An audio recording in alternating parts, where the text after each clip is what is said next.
Hello, everyone. It's Margaret here with 60andMe. Thank you for joining me today. I hope that you're doing well. The topic today I want to chat with you about is friendship. Now, we've all been through 2 years of solitude and isolation, lockdown, and I think we're now beginning to feel like we can get out into the world a little bit and, just meet people, make new friends, because it's been proven, documented, surveyed that people who have friendships in their lives as they get older have healthier, happier, longer lives. It's just one of the most important things for energizing us and keeping us healthy and strong. And it kind of came home to me this weekend because I went on a train journey. It was a long train journey, and the train started off very quiet, and people were, doing their traditional, quiet thing. But it was really obvious that people were just out of practice about talking with each other. There was just not this willingness to turn to the person next to you and start chatting. It was just a more subdued, quiet environment. And I realized that a lot of the friendships that I've made over the last few years had been through random, gatherings and random meetings, and it just was not happening anymore. So I felt like there was an opportunity there to start talking to people. And so I started a couple of conversations. And by the end of the trip, I had some names and phone numbers and contact information and some genuinely nice people that I am going to stay in touch with. So I guess that raises one actually interesting point. And by the way, this conversation is kind of inspired by one of our bloggers, Barbara Klein, who wrote this article on finding friends as an older adult. And I really appreciate her context because she talks about her own story. But just to start with, I just tell you, just what I felt was, kind of the conditions of my own gatherings is that I just felt like we were all out of practice, that we become really good introverts. And even if we were introverts to start with, we were even better at it now. And it took a little while to actually get a conversation going with people. And even then, there was this hesitation. Now, we are not having to wear masks on the train anymore. That just stopped a little while ago. But it's really, opened a door to looking at people's faces and seeing their eyes and their smiles. And it really just made such a huge difference. But anyway, the way that Barbara approaches it, by the way, is she talks about moving. She moved later in her life. And I don't know what her situation was, but she moved to a new city and had to find a new life and new friends. And when she got started, it was super hard. And she realized that all those normal ways that we got together with people weren't there anymore. So, for example, she wasn't working. And so that kind of context of chatting with your colleagues and going out for lunch and drinks and talking and having friends. She also, she discovered that she was emotionally not as strong as she had been maybe when she was younger.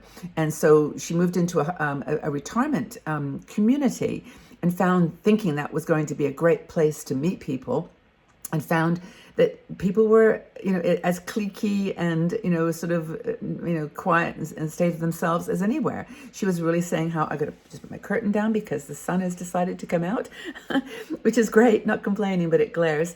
Anyway, and so she said that, even the people that she thought would be friends were not, not friends. She couldn't easily make friends with them. They were set in their ways.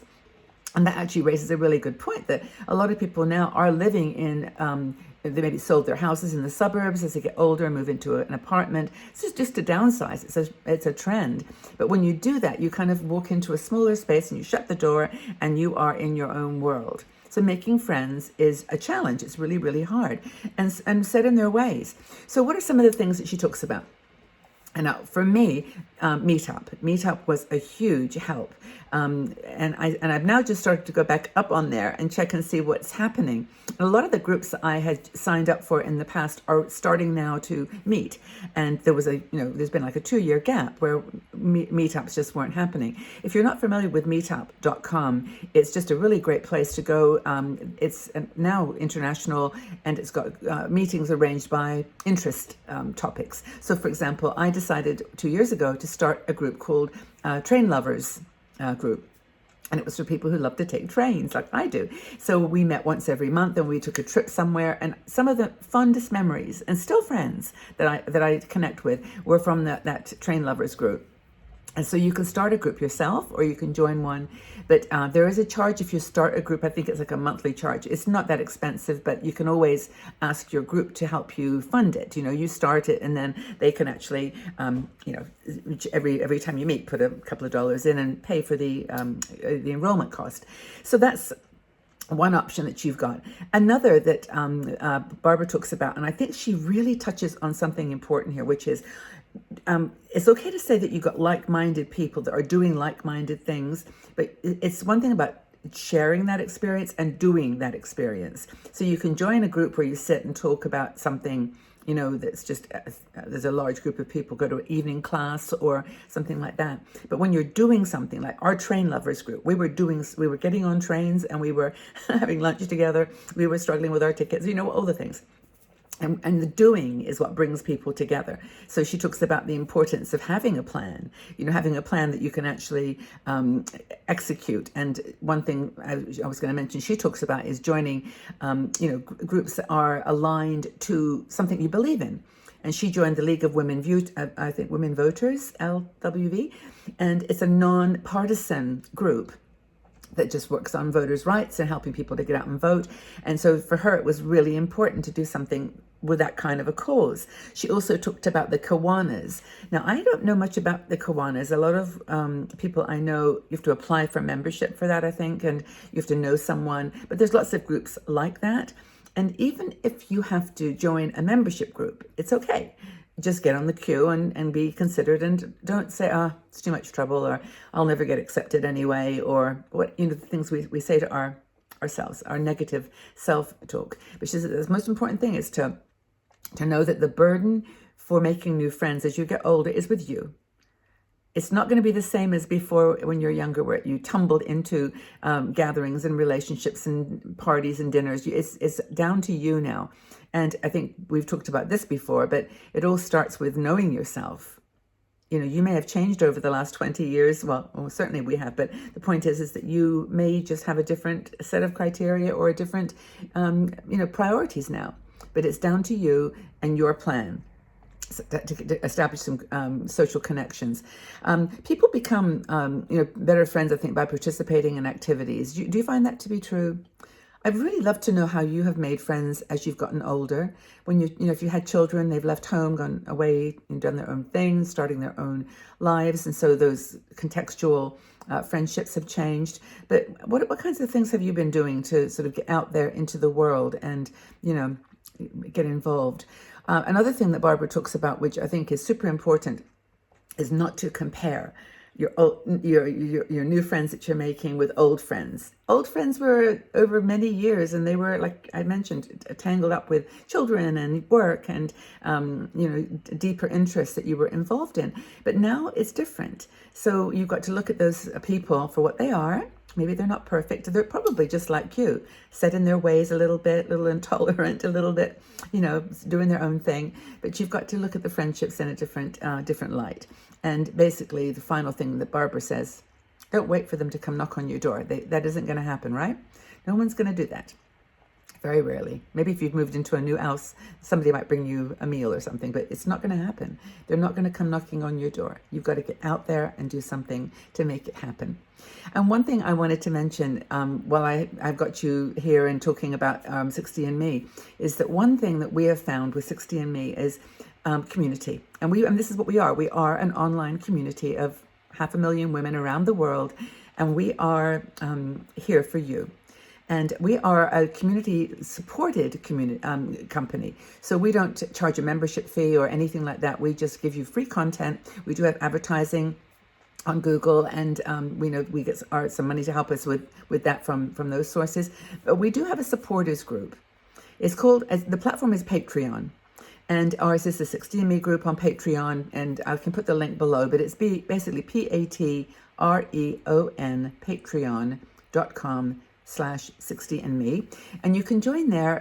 The monthly suggested amount is $3 a month. You can of course help us with more than that if you'd like, but $3 a month is our Patreon entry level, and just join that, and in doing that you get exclusive videos from me in the sunshine. I can see the sun is creeping over a bit now. You get exclusive videos. I go on trips now and again. Well, not more than now and again, and I do videos and share them just with our community and this Patreon community. And also I do what's called a friendship lounge. They were lockdown lounges where we were getting together during the lockdowns, but now they're friendship lounges, Monday, Wednesday, about an hour, and we have an amazing group of women that join those live shows. You can come, it's anonymous. It's not like Zoom. It's just it's me there, and I talk to everybody, and they talk to each other.